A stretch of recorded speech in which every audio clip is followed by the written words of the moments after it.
On the last video I was talking about plants that you buy in the garden centre and into nurseries. The more rare it is, they're hidden right away in the corners. And on the last video I showed you one of the plants which was wrongly labelled. Let me just adjust that. Here we have that same plant. So I did buy them. I got a good price for them, and they are so congested they've got to be sat in this pot for about 10 years. See how congested it is. I mean, it really was a terrific buy, so I bought them all. So the idea is to propagate them from this plant. Let me just adjust this again. Let's see if we can see that a bit better now. So what I'm going to do is prepare this ready for cuttings. Now the next video after this, I'm going to talk about the other nurseries that I went to. I went to 5 nurseries in total. This was bought from one nursery, and one of the other nurseries was too commercialised. I didn't get anything from there. The other nursery was very run down, possibly the worst I've seen in many years. The guy needs a bit of help tidying up, and the sort of plants that I got were again hidden away in the corners, and I negotiated a little price for them. Ferns as well, some rare ferns, lamium, this lamium orvola, which is the white flowering form, which is very nice, nice impatiens as well, splenium, and I'll look at those in the next video because they need a bit of TLC, some quarantine, to say. So I'll show you those next time. But this one we're going to look at today, which is our wrongly labelled plant, which is in fact Disporopsis, probably Perniae. And the first thing to do with this is have a look at the problems that it's got. Now, little tiny marks on the foliage here. See the little tiny nicks in the foliage? That's weevil damage. So we will need to wash off the soil because we don't want weevil eggs going into the next batch of compost. So that's the first thing to do. Second thing we notice is it's very yellow. So being very yellow, it is starved, and it's not surprising it's starved, for goodness sake, it's that congested. Now, getting it out of the pot, look, it's so congested in there, it's not going to come out of this pot very easily. So we have to be a bit brutal with it. Gloves on first.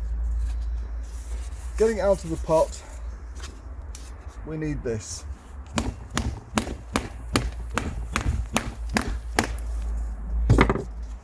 Now, we have a broken pot, which we don't need.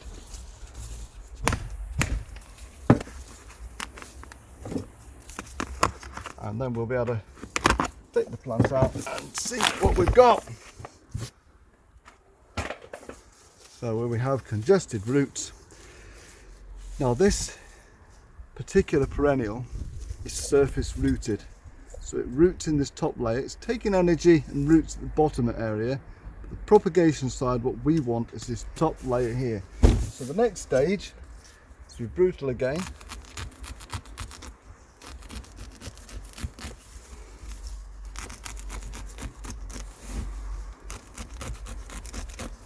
Taking off that bottom.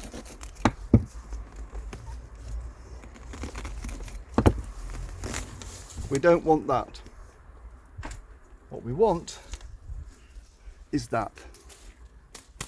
That's where the cuttings are going to be. Now already one of the plants is falling off, so that could be used as a cutting.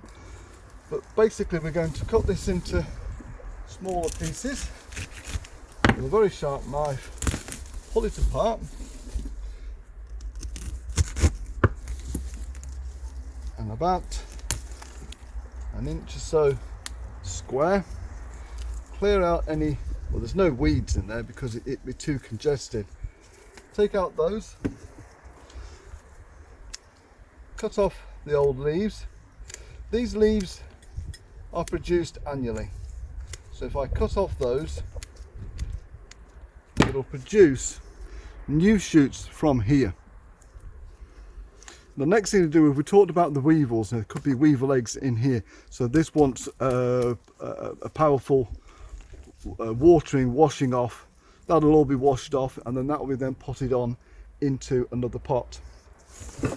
And one that I did at Christmas time from my plants is this one. This was potted on at Christmas time and already it's starting to show new shoots. And that, from there to that one, will take about 6 weeks. I'll show you the result of it in about 6 weeks time. I'll put that into compost after it's been washed off, and then it'll start to produce new shoots, and after about 6 weeks, 8 weeks, it'll be ready for sale or ready for planting into the garden again. So there you are. That's the Disperopsis pernii that was bought the other day from the plant centre that you saw in the previous video, and I will spend a bit of time taking those apart now and washing it all off. Notice here at the bottom there's some little seedlings as well. The chances are these are not going to be anything special. They're not going to be crossed over with anything, but if you so wanted, there's no reason why you couldn't take those pieces off and pop those on, because they're interesting little seedlings. And I noticed there's 1 or 2 ferns coming in there as well, so you could take those off and put those in a pot and just see, just for fun, see what they're going to turn into. Probably nothing special, but hey ho, you never know in this trade. So there you go. So cleaning off, potting on, that'll be my little job for the morning. And if you subscribe, you'll get a little notification on the plants that I'm going to do tomorrow.